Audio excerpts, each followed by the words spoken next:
یہ اس لیے کہ اللہ نے کتاب سچائی کے ساتھ نازل فرمائی، اور جن لوگوں نے اس کتاب میں اختلاف کیا وہ ضد میں آ کر نیکی سے دور ہو گئے ہیں۔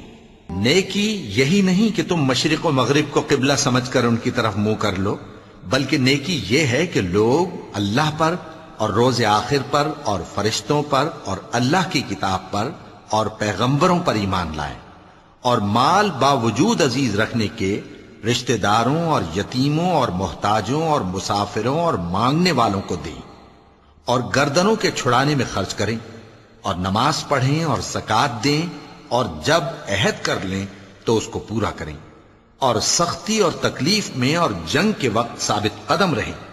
یہی لوگ ہیں جو ایمان میں سچے ہیں، اور یہی ہیں جو اللہ سے ڈرنے والے ہیں۔ مومنوں، تم کو مقتولوں کے بارے میں قصاص یعنی خون کے بدلے خون کا حکم دیا جاتا ہے، اس طرح پر کہ آزاد کے بدلے آزاد مارا جائے، اور غلام کے بدلے غلام، اور عورت کے بدلے عورت۔ اور اگر قاتل کو اس کے مقتول بھائی کے قصاص میں سے کچھ معاف کر دیا جائے تو وارث مقتول کو پسندیدہ طریق سے قرارداد کی پیروی یعنی مطالبہ خون بہا کرنا اور قاتل کو خوشخوئی کے ساتھ ادا کرنا چاہیے۔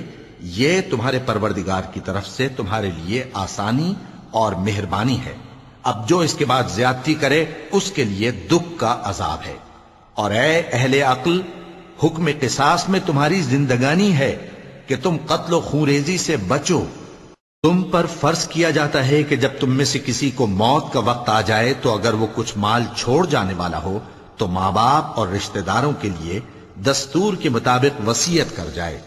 اللہ سے ڈرنے والوں پر یہ ایک حق ہے۔